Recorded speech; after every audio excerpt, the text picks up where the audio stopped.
Natal nas repúblicas de Ouro Preto. Estudantes da UFOP unem amigos e familiares para as ceias de fim de ano e o plano aberto de hoje vai mostrar como são organizadas essas festas. E você vai ver também Caso e CHS. Comunidade acadêmica participa de reunião no Instituto de Ciências Humanas e Sociais para discutir alternativas à ação judicial da Arquidiocese de Mariana, que pede de volta prédios cedidos na década de 1980. E uma nutricionista vai dar dicas de como preparar uma ceia saudável. Entre as opções estão as frutas e os grãos. Fique com a gente, está começando o Plano Aberto.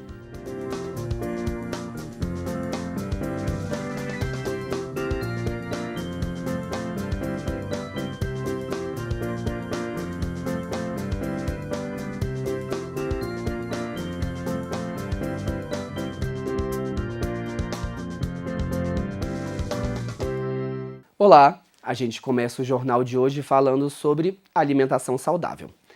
Porque nessa época do ano é quase impossível resistir às apetitosas ceias de Natal e de Ano Novo, não é mesmo? São tantas opções que muitas pessoas não conseguem evitar os excessos e logo vem aquele peso na consciência e a preocupação com os quilinhos a mais. Mas é possível preparar uma alimentação saborosa e saudável. A repórter Kellen Barros conversou com uma nutricionista e traz dicas para que você possa preparar aquele prato e cuidar da saúde. Confira. Pois é, Vitor, é possível passar o fim do ano sem exageros e arrependimentos. E para saber quais as formas de tornar as ceias mais saudáveis, eu converso agora com a Ana Flávia Martins, que é nutricionista. Ana Flávia, o peru, o salpicão, farofa são alguns dos pratos que sempre estão na mesa dos brasileiros. É possível de consumi-los sem peso na consciência? Sem peso na consciência, nada a gente pode consumir, né? Mas a gente pode adaptar esses alimentos para que eles se tornem mais saudáveis e que façam parte da nossa ceia, sem a gente ter aquela sensação de peso realmente no final do ano. Então a gente pode usar no salpicão, ao invés de usar maionese, a gente usar uma biomassa de banana verde, usar um cottage, que são coisas mais saudáveis, mais leves, né? A farofa, a gente pode, ao invés de usar farinha de trigo, farinha de rosca, fazer com germe de trigo, com quinoa, amaranto em flocos, que são alimentos ricos em fibras e ricos em nutrientes. E as aves são ótimas opções, desde que a gente prefira usar os nossos temperos caseiros. Então, ao invés de comprar tempero pronto ou a ave já temperada, faça o temperinho em casa que fica mais saudável. E investir nas frutas e saladas durante a ceia é interessante? Com certeza. Então, sempre manter uma salada, um prato bem bonito, colorido, né? Até fica bonita a mesa, igual a gente está aqui atrás. Investir nas frutas, como sobremesa, como petisco. Investir nas oleaginosas, que são bons petiscos, que são... A gente pensa em caloria, mas é uma caloria boa, rica em nutrientes. Mas sempre lembrando que evita ficar beliscando muito. Deixa a ceia, deixa o espaço ali guardadinho para a ceia mesmo.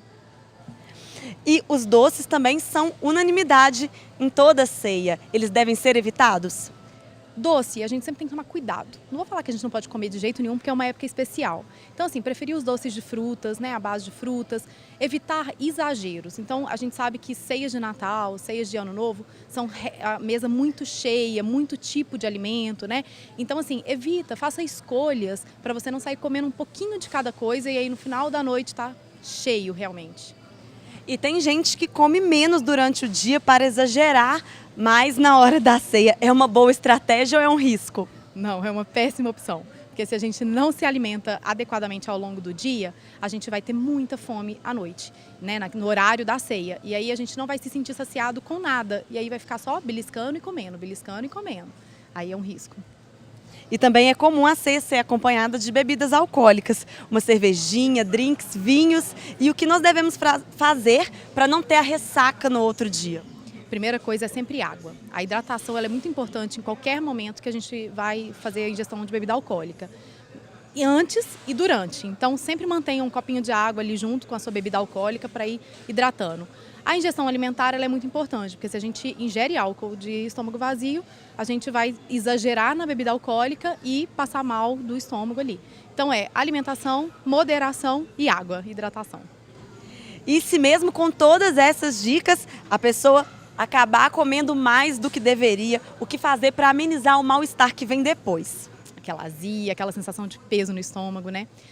Eu sempre oriento que pela manhã a gente fazer um um shot detox, que é a água com limão. Né? Só a água com limão já ajuda muito na digestão, no processo digestivo, mas pode bater uma fatiazinha de gengibre para dar aquela ajudada na digestão e bastante água no dia seguinte para reidratar e melhorar um pouco dessa sensação. Muito obrigada, Ana Flávia. Eu que agradeço. Voltamos ao estúdio. E a gente fala agora sobre a reunião realizada na última terça-feira no Instituto de Ciências Humanas e Sociais da UFOP, em Mariana, que discutiu a possível desocupação de prédios do Instituto determinada pela Justiça após pedido da Arquidiocese. Na reunião, a diretora do ICHS, Margarete Diniz, e a vice Rivânia Maria Santana fizeram um balanço de outra reunião que havia acontecido mais cedo entre a Arquidiocese de Mariana e a comissão criada pelo Conselho Universitário para dar andamento às negociações. De acordo com Margarete, o presidente da Câmara de Mariana, Fernando Sampaio de Castro, propôs um novo comodato por 10 anos para que a UFOP consiga se preparar para resolver a questão de forma definitiva. Nós fizemos uma reunião hoje à tarde com o bispo Dom Geraldo Lírio e as negociações estão reabertas, né? Eles estão abertos ao diálogo e a UFOP também está tentando verificar quais são os parâmetros para essa negociação com a Arquidiocese. A diretora do ICHS disse ainda que a sentença determina o pagamento dos aluguéis retroativos e o reconhecimento por parte da UFOP de que os prédios são da Arquidiocese. Margarete afirmou que, na reunião, a igreja não deixou claro o que deseja com a ação, mas aguarda uma proposta da universidade. Estamos construindo internamente algumas discussões, né, em torno dessa impossibilidade de vir a poder pagar um aluguel de fato para a Arquidiocese e pensar, então, quais seriam as nossas alternativas. Não é? Mas, inicialmente, nós queremos reafirmar que toda a comunidade deseja permanecer em Mariana, né, e de preferência, nesses prédios que a gente ocupa hoje. Durante a reunião com o bispo Dom Geraldo Lírio Rocha, a reitora da UFOP, Cláudia Marlieri, destacou que as duas instituições precisam manter o diálogo para que juntas encontrem uma saída que atenda todas as partes.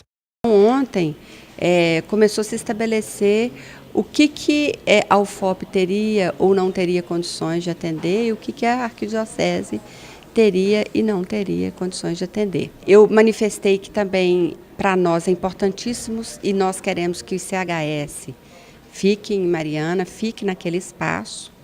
Ele disse que não está pedindo o prédio para que saiamos, mas para que a gente estude também possibilidades de um outro espaço, né? Estude a possibilidade de um outro espaço nessa nova proposta. Enfim, começaram a desenhar caminhos possíveis de negociação, mas não se esgotou. Cláudia destacou ainda que tanto a igreja quanto a universidade têm sofrido desgastes diante da opinião pública e disse que é preciso esquecer o passado e resolver o presente. Nós temos que resolver e o presente está colocado. Existe uma ação de despejo, né? Que ele fala que quem levantou foi o Ministério Público Federal, estadual, que realmente foi, mas existe essa ação, né? Essa ação e que nós temos que tomar as devidas providências. E essas providências, o que a reitoria hoje pensa é que a gente tem que buscar uma resposta efetiva e, se possível, definitiva.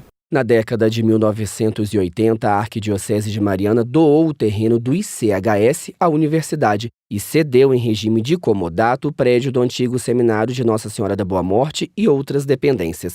Em contrapartida, a UFOP ficou responsável por restaurar e manter os prédios.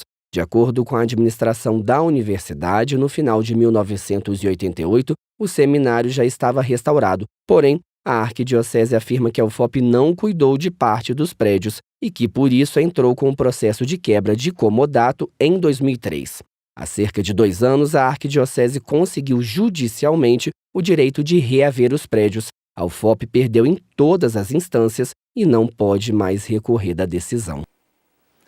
Ainda de acordo com a reitora da UFOP, a universidade vai realizar outras reuniões, inclusive nos Ministérios da Educação e do Planejamento em Brasília, para avaliar as diversas possibilidades de solução para o caso. E procurada novamente pelo Plano Aberto, a Arquidiocese de Mariana reafirmou que não vai dar entrevistas. Em nota enviada por e-mail, o Departamento de Comunicação da Arquidiocese disse que a igreja segue em diálogo com a direção da universidade e do ICHS em busca da melhor solução. A nota oficial divulgada pela Arquidiocese você encontra na página arquimariana.com.br. E a nota oficial divulgada pelo Conselho Universitário da UFOP sobre o caso está na página da universidade. E tem muita diversão no fim de semana do Natal. Confira as atrações na nossa agenda cultural. Nesse fim de semana, a casa de Tomás Antônio Gonzaga, em Ouro Preto, recebe a feira natalina com diversas opções de presentes. A visitação é de 8 da manhã às 8 da noite. Lá também as crianças podem conhecer e tirar fotos com o Papai Noel. A visitação pode ser feita todos os dias, até 6 de janeiro, de 8 da manhã às 6 da noite. Também nesse fim de semana, o Cine Vila Rica apresenta a mostra gratuita Curtindo Harry Potter Especial de Natal. Na sexta e no sábado vão ser exibidos 3 filmes a partir das 4 da tarde. Os ingressos podem ser retirados da bilheteria do cinema com 1 hora de antecedência. Em Mariana, a Igreja de São Pedro dos Clérigos será palco nesta sexta-feira da apresentação Natividade, Oratória de Natal. A atração contará com o coro cênico do coral Nossa Senhora do Rosário de Padre Viegas e convidados. O evento, que faz parte do Natal Luz, será às 8 da noite e a entrada é gratuita. No sábado, em Mariana, o Natal Luz encerra a programação com atrações em diversos pontos da cidade. Encontro de folias de reis, recital de Natal e o oratório de Natal com o coral Nossa Senhora do Rosário são algumas das atividades. A programação completa você confere no site mariana.mg.gov.br. Agora, em dezembro, as tradicionais festas das repúblicas estudantis de Ouro Preto dão lugar às ceias natalinas, que unem os moradores a ex-alunos, amigos e familiares. Nas festas, lembranças de histórias vividas dentro das casas por antigos e novos moradores. Aqui não tem filha única, somos irmãs de coração. Aqui não tem apenas uma, somos todas decanas! Na República Decanas, fundada há 10 anos em Ouro Preto, as meninas preparam a casa com carinho para receber familiares, amigos e ex-alunas. Aqui na República a gente sempre gostou de ficar muito junto, muito na sala, conversar, rir e tal. E a ceia é só mais uma oportunidade para a gente reunir todo mundo. Então essa vai ser a nossa primeira ceia com a família e a gente está com muitas esperanças para amanhã, para dar tudo certo. Mas a tarefa não é simples. É preciso organização e planejamento para não faltar nada. Primeiro a gente pensou numa data e depois pensou em quantas coisas a gente tinha que fazer para quantas pessoas. Aí Juju me colou na geladeira. Aí a gente colocou a organização da casa antes e depois, no caso os faxinantes, faxina depois, colocar a lona, arranjar a mesa, quem ia fazer as compras, o preparo. E ainda assim, houve quem discordasse de alguns detalhes. As passas deu briga. Porque tinha 2 pessoas que gostavam muito de passas e o resto não queria ter passas, que era uma discórdia. Mesmo sem as passas, a mesa ficou bonita. Salada com frutas, salpicão, farofa e as carnes assadas agradaram os convidados, que aproveitaram para matar a saudade. A mãe da Isabela levou a irmã e a sobrinha neta. Ela conta que está satisfeita com a casa escolhida pela filha para morar. Olha, eu acho que é importante tanto para os pais, para os familiares, quanto para os republicanos, né? E a Isabela, a primeira experiência dela fora de casa. E eu fico muito feliz que ela tenha vindo para cá. O pai da Glauciene, moradora da República, demonstra alegria ao ver que a filha está bem com as amigas e com os estudos. Uma alegria muito grande, né? A gente vive pelos filhos, né? Trabalho, o serviço da gente é muito estressante, né? Cansativo, vive na estrada com carreta e o tempo todo com o pensamento da filha da gente longe, né? Preocupação muito grande e uma alegria grande ver ela estudando, né? Caminhando para um futuro. E para as ex-alunas da UFOP, que já moraram na casa, reviver esse momento na República é um privilégio. A gente chega aqui e a gente tem que conviver com pessoas completamente diferentes. Isso no mercado de trabalho faz uma diferença muito grande. Você aprende a lidar com todo tipo de pessoa. Tudo que eu queria era vir e ver as meninas, como que tá o progresso delas, sabe? E, nossa, é muito legal ver como que tá tudo se desenvolvendo, quem tá chegando novo, quais são as expectativas dessa galerinha nova que tá chegando, sabe? Na República Masculina, a Academia da Cachaça também teve confraternização de Natal. Os atuais 4 moradores se uniram aos ex-alunos para aproveitar a ceia e um churrasquinho. Atualmente a gente tem 12 ex-alunos, a maioria está aqui na ceia hoje. E esse momento aqui pra gente é um dos mais especiais do ano, que a gente encontra todo mundo, para tipo assim, fechar o ano, ver o que aconteceu na República. Mesmo com 10 anos de formado, o Luiz faz questão de manter a tradição de reviver os momentos da vida republicana. Esses momentos, não é, de reviver essa amizade que ficou marcada, não é, que se mantém, ele é importante porque você consegue reconectar com as pessoas e fazer novas amizades também. O Otávio se formou há apenas 6 meses e foi morar no Mato Grosso, mas não perdeu a oportunidade de voltar para rever os amigos. Acredito que seja muito importante essa vivência republicana para que a gente não perca esses laços que a gente criou nesses 5 anos de graduação, que a gente continue vivendo isso cada vez mais e cada vez mais profundo para frente, né? Que isso não se perca. E o Plano Aberto de hoje está terminando. Eu e toda a equipe da TV UFOP desejamos a você um Feliz Natal. Um Natal como o dos meninos aí da reportagem, com a família, com os amigos, de muita alegria. É sempre muito bom ter a sua companhia. Até o nosso próximo encontro.